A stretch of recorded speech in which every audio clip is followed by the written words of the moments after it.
Assalamualaikum warahmatullahi wabarakatuh. Halo semuanya, jumpa lagi dengan saya Chow Sing Sing, kurator dari Podcast Horror Night Story. Halo, apa kabar semuanya? Semoga kalian semua sehat-sehat ya. Dan seperti biasanya, pada malam hari ini saya kembali dan akan membacakan sebuah kisah mistis untuk kalian semua. Kisah mistis kali ini tentu saja kelanjutan dari kemarin ya. Part ketiganya Raja Sinun yang ditulis oleh Mas Simpleman. Jadi ini semakin ke dalam ini menurut saya ceritanya semakin horor lah ya. Saya membacakannya aja merinding sih. Oke, daripada kita berlama-lama, mari kita simak ceritanya. Meskipun begitu, Bu Nuri merasa sangat yakin kalau tadi dia sempat melihat wanita digantung di langit-langit. Entahlah, malam harinya Bu Nuri mulai mengalami mimpi-mimpi yang ganjil. Dimulai terdengar orang-orang yang sedang membaca doa untuk mayit, sampai jeritan seorang wanita yang benar-benar mengerikan. Terkadang mimpi itu sampai membangunkannya. Sejak saat itulah Bu Nuri mulai sadar rumah ini menyimpan sesuatu yang sinting. Hanya saja, baik Septi dan kedua putranya tidak ada yang menunjukkan kalau mereka tidak nyaman di tempat ini. Sehingga semuanya akhirnya disimpan sendiri oleh Bu Nuri tanpa melibatkan anak-anaknya. Selain kejanggalan-kejanggalan yang ada di rumah, Bu Nuri seringkali mendapatkan orang-orang tidak dikenal riwa-riwi di depan rumah kontrakannya. Tapi begitu disapa, mereka lari tunggang langgang. Ada beberapa yang memberi semacam hadiah, katanya untuk Mbah Gima. Namun saat ditanya lebih jauh siapa Mbah Gima, mereka langsung pergi. Kecurigaan paling besar adalah kedatangan tamu dikala hujan deras sedang turun. Beliau mengaku sebagai Nyai Siti, tetangga yang kebetulan sedang datang berkunjung. Bu Nuri hanya diam saja dan tersenyum menyambutnya. Tapi yang tidak diketahui oleh Nyai Siti adalah Bu Nuri tahu siapa Nyai Siti. Hanya saja ia tidak mengerti apa tujuannya datang ke rumah ini. Nyai Siti adalah orang yang sebelumnya menggunakan kontrakan ini sebelum keluarganya. Setelah Nyai Siti berpamitan pergi, Bu Nuri kemudian memikirkan apa maksud kertas berwarna merah yang tidak boleh dibuka itu. Bu Nuri kemudian membuka satu persatu berkas yang saat pertama kali menginjak rumah ini, di mana di salah satu fotonya terdapat Nyai Siti berpose bersama seorang wanita tua. Wanita tua ini memiliki wajah yang menakutkan, terutama saat wajahnya melihat ke arah kamera dengan menampakkan gigi-gigi hitamnya. Apa ini yang namanya Mbah Gima? Kata Bu Nuri saat itu. Berhari-hari Bu Nuri tidak bisa tidur dengan nyenyak, karena setiap kali beliau memejamkan mata, Bu Nuri melihat orang-orang bergumul menyerang tubuh seseorang yang kemudian menjerit-jerit. Semua kekacauan ini diikuti suara-suara doa dan lantunan ayat yang membuat Bu Nuri merinding. Hingga pada suatu malam, Bu Nuri kembali terbangun di tengah malam. Beliau melihat kedua putranya sedang duduk di tepian ranjang, sedang melihat ke atas.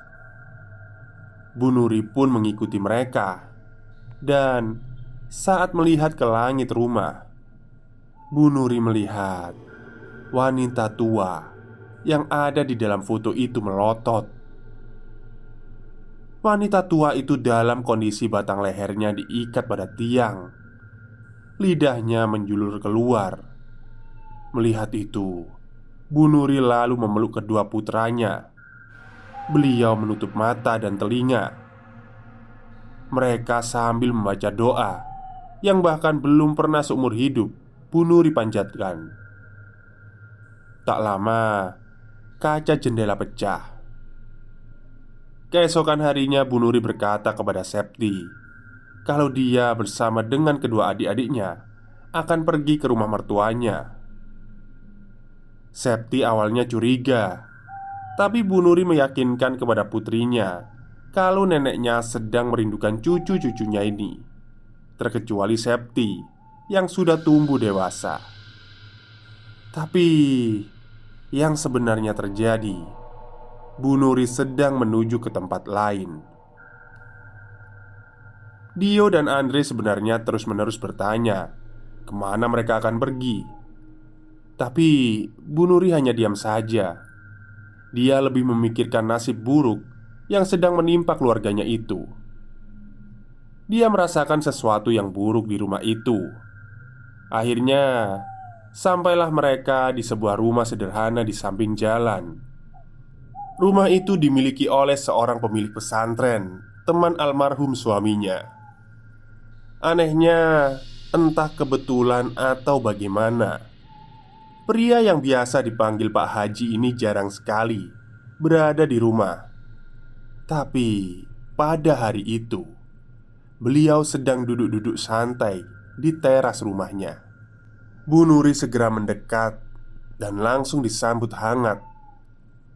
Hal pertama yang dikatakan oleh Pak Haji adalah, "Hari ini burung saya tidak berhenti bersuara. Jadi ya saya duduk di sini mengawasinya. Tidak saya duga, rupanya itu pertanda kalau saya kedatangan tamu dari orang yang saya hormati. Monggo Bu, ada apa gerangan?" Bu Nuri kemudian bercerita satu persatu semuanya. Dan Pak Haji nampak mendengarkannya dengan serius cerita dari Bu Nuri. Ada sesuatu yang rupanya juga beliau rasakan.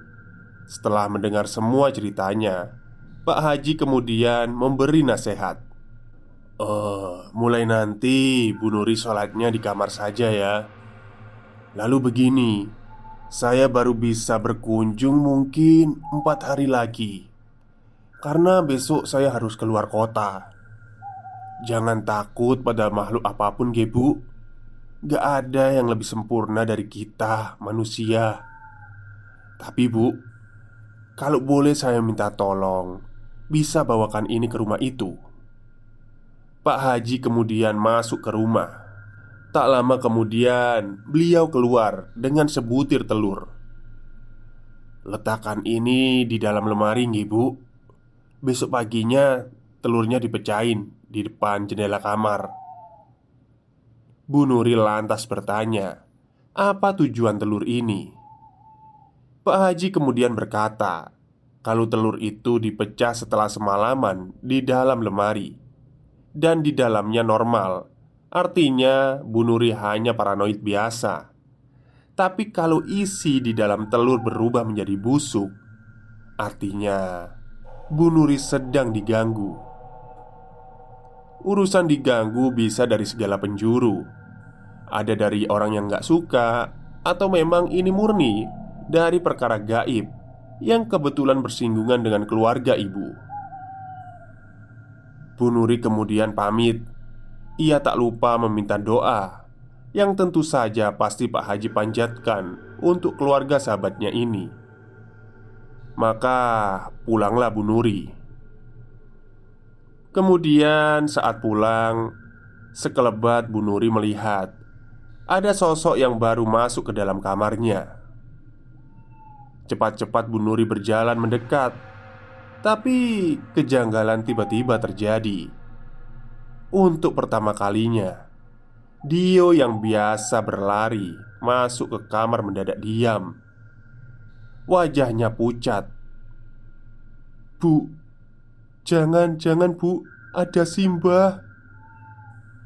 Dia memperagakan lehernya dililit tali, tapi Bu Nuri tetap berjalan mendekat. Ia ingin memeriksanya. Tepat ketika pintu kamar terbuka, Bu Nuri tidak melihat siapapun, kecuali ada bayangan seseorang yang bersembunyi di bawah ranjang. Dengan jantung berdegup kencang, Bu Nuri lalu menunduk, melihat kolong ranjang. Anehnya, Bu Nuri tidak menemukan apapun di sana. Bu Nuri pun berdiri lalu menjalankan tugas yang diberikan oleh Pak Haji. Dia letakkan telur di atas tumpukan baju. Setelahnya, Bu Nuri terdiam melihat Dio yang diam berdiri di depan kamarnya. Bocah itu selalu menolak masuk ke kamar. Sampai akhirnya dia memilih tidur bersama kakaknya Septi. Bu Nuri pun kemudian tidur hanya berdua bersama putranya Andre. Dia berharap Pak Haji bisa menolong mereka, menyingkirkan apa yang sudah mengganggu mereka. Sewaktu Bu Nuri tidur untuk pertama kalinya, dia memimpikan sesuatu yang berbeda, di mana kali ini tidak ada jeritan apapun yang biasa dia dengar.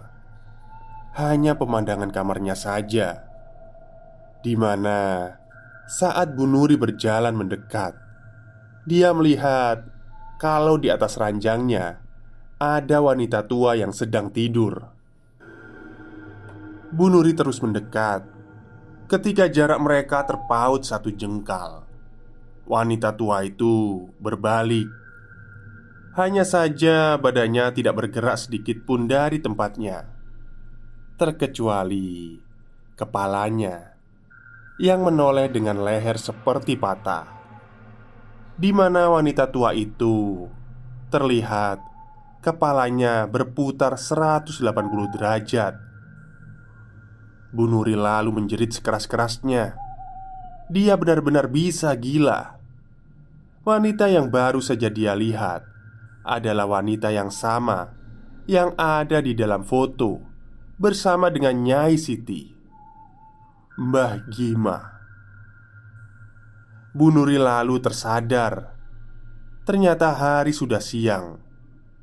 Maka ia mau memeriksa telur pemberian Pak Haji.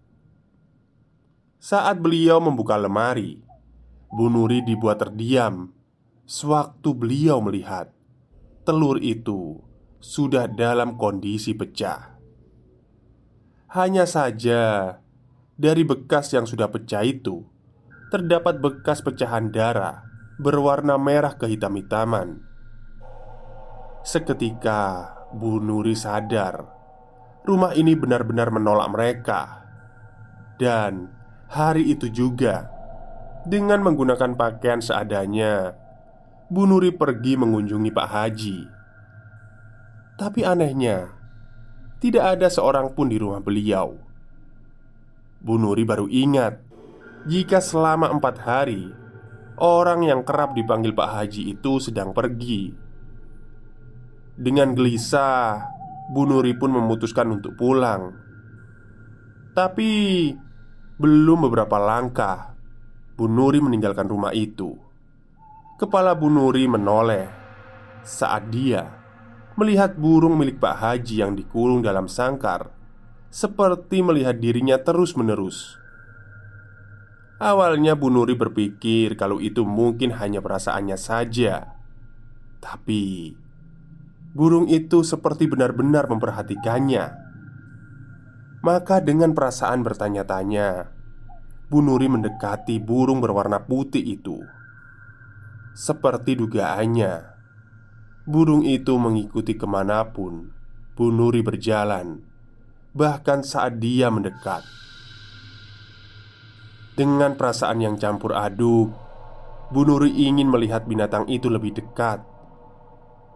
Sesaat Bu Nuri sudah berdiri tepat di bawahnya.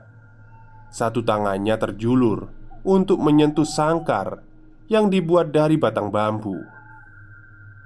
sementara kepala dan mata burung itu masih melihatnya. Binatang itu begitu tenang, tenang dan tenang, sebelum akhirnya kepakan sayapnya mengejutkan Bu Nuri. Ya, tanpa diduga-duga, burung itu tiba-tiba mengepakkan sayapnya dengan kasar sambil mengeluarkan suara yang berbeda seperti awal ketika Pak Haji mengurus burung itu. Tak hanya itu saja, badan dan kepalanya bahkan rela dihantamkan pada batang sangkar hingga menimbulkan suara bising. Bu Nuri yang tersentak ketika melihat perubahan sifat binatang itu hanya bisa mundur sambil memperhatikan binatang itu yang seperti ingin menyiksa dirinya sendiri. Tak lama kemudian, sangkar itu terhantamkan jatuh dan membuat kerusakan fatal. Sementara burung itu terkelepar tak berdaya. Melihat kegilaan itu, Bu Nuri kemudian mendekat. Melihat bagaimana kondisi peliharaan milik Pak Haji, ada ketakutan di dalam dirinya mengenai bagaimana Pak Haji nanti kalau tahu apa yang sedang terjadi di sini. Seperti yang Bu Nuri duga, binatang itu hanya bisa diam saat Bu Nuri menyentuhnya. Sepertinya tenaga binatang itu sudah habis. Hanya saja ada perasaan aneh saat Bu Nuri melihat binatang itu yang dalam kondisi tak berdaya. Tiba-tiba saja, seperti ada yang membisiki telinganya untuk mengakhiri nyawa binatang malang itu. Perasaan itu terus-menerus bertambah kuat hingga akhirnya di genggaman tangan Bu Nuri, tanpa ada sebab yang jelas, Bu Nuri kemudian mematahkan leher binatang yang tak lebih besar dari telapak tangannya itu. Setelah itu, barulah Bu Nuri sadar akan perbuatannya. Dengan perasaan semakin gelisah, Bu Nuri meninggalkan rumah itu. Di dalam bus ketika perjalanan pulang, Bu Nuri merasa semakin ganjil dengan tubuhnya. Sejak tadi, dia merasa tidak sendirian. Padahal di dalam bus ramai orang yang duduk di sekitarnya. Hanya ada suara-suara orang yang membisikinya dalam bahasa Arab lembut. Anehnya Bu Nuri yang mendengar itu hanya Bu Nuri. Bu Nuri baru menyadari kalau rupanya tak jauh dari tempat dia duduk ada seorang pria tua seusia bapaknya duduk sambil bersedekap. Pria tua ini sejak tadi memperhatikannya. Bahkan sorot matanya tak bergerak sama sekali. Ia terus memandangi Bu Nuri. Entah sudah berapa lama sejak dari rumah Pak Haji, pria tua yang memiliki rambut keputih-putihan itu terlihat masih memperhatikannya. Bahkan saat orang di sampingnya mengingatkan kalau jalan tempat orang tua itu harus turun baru saja dilewati, tapi pria itu hanya bisa menjawab kalau dia masih ingin duduk dan mengikuti kemana bus ini membawanya. Sambil sorot matanya masih melihat Bu Nuri dengan tatapan mata yang terasa ganjil dan menakutkan. Tinggal beberapa ratus meter lagi, Bu Nuri harus turun. Tapi dengan kondisi seperti ini, rasanya berbahaya kalau Bu Nuri turun di dekat rumahnya. Maka untuk menghindari hal-hal yang tidak diinginkan, wanita parubaya itu meminta bus berhenti tepat di antara jalan desa. Untungnya pria tua itu tidak mengikutinya. Karena setelah Bu Nuri menginjakan kakinya di tanah, pria tua itu hanya melihat dirinya dari balik kaca bus sambil menganggukkan kepalanya. seolah sedang menyapa dirinya. Bu Nuri pun terburu-buru pulang ke rumah. Hanya saja rasa lega karena mengira terbebas dari pria tua asing itu tak bertahan lama. Karena tak lama kemudian, di depan rumah Bu Nuri sudah berdiri pria tua yang sama yang Bu Nuri lihat di dalam bus tadi. Kali ini, pria tua asing itu melihat rumah Bu Nuri sembari hidungnya mengendus. Awalnya Bu Nuri hanya ingin mengusirnya, tapi melihat pria tua itu memperkenalkan dirinya terlebih dahulu dan menjelaskan niatnya kalau ada sesuatu yang hitam mengikuti Bu Nuri dan kelak akan membahayakan orang-orang terdekatnya, maka Bu Nuri pun terpaksa menyambut beliau sebagai tamu. Pria tua ini biasa dipanggil Wak Nas, tapi kebanyakan memanggilnya Abah Anas atau Minas, paman. Rambutnya panjang dengan dominan uban putih, mengenakan pakaian putih kusam seperti pengemis. Saat berjalan, dia dibantu tokat kayu jati. Tidak ada yang istimewa dari orang ini, kecuali sorot matanya yang tajam, seperti seseorang pemarah. Hanya saja, saat berbicara, rupanya beliau memiliki suara yang lembut dan terkesan ramah. Hal inilah yang membuat Bu Nuri akhirnya mempersilahkan beliau masuk ke dalam rumah. Abah Nas meminta maaf kalau perlakuannya tadi terkesan tidak sopan dan membuat Bu Nuri ketakutan. Adapun sikapnya yang nyelonong datang ke rumah juga, Bu Nuri hanya bisa meminta maaf juga karena sudah menuduh yang tidak-tidak kepada orang tua itu. Setelah bicara panjang lebar, Abah Nas kemudian berkata, "Burung itu mati di tanganmu. Tapi yang punya burung itu mati bukan perkara dirimu. Jangan dipikirkan, aku hanya asal bicara saja." Bu Nuri tentu bingung mendengarnya. Abah Nas tak menyentuh apapun yang disajikan. Bahkan dia menolak kopi untuk orang seusia dirinya. Dia hanya mau minum air putih saja. Itu pun hanya seteguk. Tak beberapa lama kemudian, Abah Nas lalu berkata kalau rumah Bu Nuri ini lebih wingit dari dugaannya.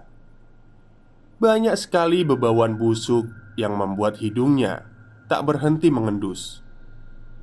Ada aroma kebencian, dendam, kemarahan yang berputar-putar di rumah ini.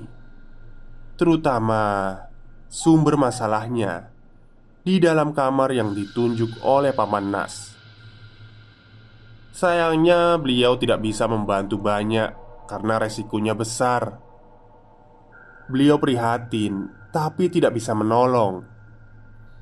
Beliau sendiri sebenarnya sudah ditolak saat masuk ke dalam rumah ini. Mendengar itu, Bu Nuri menjadi semakin bingung. Lantas, beliau bertanya, ada apa di rumah ini? Lagi-lagi, Abah Nas tidak bisa mengatakannya karena perkara ini bukan gaib biasa. Tapi, Paman Nas memberikan bukti kalau kondisinya tidak baik-baik saja di rumah ini. Padahal dia datang sebagai tamu. Tanpa diduga-duga oleh Bu Nuri, sikap Abah Nas kemudian terlihat aneh, di mana kepalanya tiba-tiba tergedek-gedek dengan sendirinya. Anehnya, Abah Nas melakukan itu melotot sambil melotot. Abah Nas kemudian menahan kepalanya dengan kedua tangannya agar dia berhenti tergedek-gedek. Tak lama kemudian beliau tertawa. Bu Nuri semakin bingung melihat sikap orang tua ini. Barulah setelah itu Abah Nas memukul-mukul rahangnya dengan tangannya sendiri. "Kamu ingin tahu kan, Nak? Aku cuma bisa memberitahu sedikit. Semuanya ada urusannya dengan ini." Abah Nas memasukkan jari-jarinya ke dalam mulut, kemudian menarik paksa sesuatu di dalamnya. Ya, itu adalah sepotong gigi rahang. Sinun, katanya. Abah Nas meletakkan potongan gigi itu di atas meja. Lalu beliau memberi petua agar Bu Nuri pindah saja, karena perkara ini bukan perkara biasa yang dihadapi oleh sembarang orang. Sudah banyak korbannya, banyak yang nuntut balas. Setelah mendengarkan panjang lebar perihal nasib dan keadaan Bu Nuri kepada Abah Nas, barulah pria itu sedikit mengerti. Beliau kemudian berpesan kalau Sinun itu terlepas, apapun yang terjadi lebih baik menjauhinya, yaitu pindah ke tempat lain. Malam harinya, Bu Nuri terbangun dari tidurnya dengan kondisi kepala yang sangat sakit. Dia kemudian melihat kedua anaknya yang sedang tidur. Dengan hati-hati, Bu Nuri melangkah turun lalu berjalan menuju ke kamar mandi. Waktu itu rumah sudah dalam keadaan sepi. Sambil menahan sakit, Bu Nuri masuk ke dalam kamar mandi. Ia sempat membasuh wajahnya sambil melihat dirinya sendiri di dalam cermin. Saat itulah bagian di dalam mulutnya terasa begitu sakit. Bu Nuri lalu memasukkan jari jemarinya untuk memeriksa. Hingga tanpa sadar, dia mencabutnya dengan kasar. Sepotong gigi rahang berwarna putih dengan pangkal yang berlumuran darah. Anehnya, potongan gigi itu terlihat lebih besar dari biasanya. Bu Nuri meletakkan potongan gigi itu pada sisi bagian bak mandi sebelum berkumur untuk membuang darah yang tersisa. Setelahnya, ia kembali bercermin. Namun, di sana Bu Nuri melihatnya. Beliau melihat Mbah Gimah sedang bergelantung di belakang tubuhnya. Wanita tua mengerikan itu melotot melihat Bu Nuri sambil menganga dan menunjukkan isi di dalam mulutnya yang dipenuhi gigi-gigi manusia. Bu Nuri kemudian kembali ke kamar, tapi ia tiba-tiba terdiam sangat lama, memandang kedua anaknya yang sedang tertidur di atas ranjang. Beliau pun lantas mendekati mereka, mengelus punggung dan kepala mereka dengan lembut, sambil menciumi pipi mungil anak-anaknya itu. Tak lama kemudian, satu anaknya terbangun. Dia si anak tengah. Dia sempat terkejut saat melihat Bu Nuri, tapi anak itu segera beliau tenangkan. Dengan gerakan tangan yang lembut, Bu Nuri memasukkan jari tangannya pada mulut anaknya itu, lalu mencabut satu giginya yang paling ujung. Hal itu pula yang dia lakukan kepada si bungsu. Selepas itu barulah Bu Nuri menulis sesuatu dari noda darah yang ada di gusinya. Sesuatu yang terlihat seperti Raja Sinun. Ia kemudian membungkus kedua gigi anaknya ke dalam kertas itu, meremasnya sebelum menelannya bulat-bulat.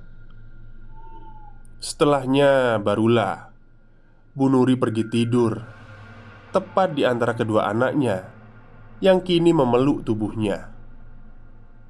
Sementara di sekitar ranjang tempat tidurnya, tiba-tiba saja sudah dipenuhi sosok pocong dan mayat mati yang pernah Bu Nuri lihat.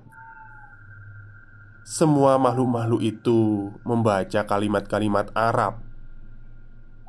Suara-suara mereka terdengar sangat marah dan membenci Bu Nuri. Tapi Mbah Gima yang duduk di atas tubuhnya tertawa-tawa sambil menggaruk-garuk kepalanya. Detik itu juga Septi dan Pras akhirnya meminta tolong kepada tetangga-tetangga yang ada di kanan kiri rumah, termasuk mendatangi rumah Pak RT yang saat itu sedang melihat wajah mereka dengan sorot mata terbelalak. Pak RT tidak pernah menduga akan ada hal ini di wilayahnya.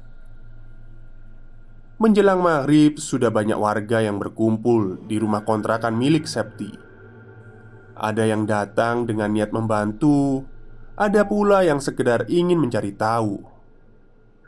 Mereka semua penasaran dengan apa yang sebenarnya terjadi di rumah bercat warna krim itu, termasuk sampai mendatangkan si pemilik rumah, yaitu Bu Salikun, yang rupanya tidak tahu menahu perihal apa yang sedang terjadi. Bu Nuri selaku ibu handa dari Septi ini kini hanya bisa terbaring di atas ranjang tanpa merespon apapun. Baik, itulah akhir dari part 3 dari treatnya Mas Simpleman berjudul Raja Sinun. Jadi ini semakin ke dalam ternyata semakin horor ya ceritanya ya. Kalau saya baca ini ya, ternyata ada macam-macam praktek ilmu hitam yang bisa dilakukan, termasuk raja ini. Oke, untuk part terakhirnya, part keempat akan saya bacakan ya. Terakhir besok, part keempat itu terakhir, insya Allah terakhir hari Kamis besok. Mungkin itu saja yang bisa saya sampaikan pada malam hari ini. Kurang lebihnya saya mohon maaf. Wassalamualaikum warahmatullahi wabarakatuh.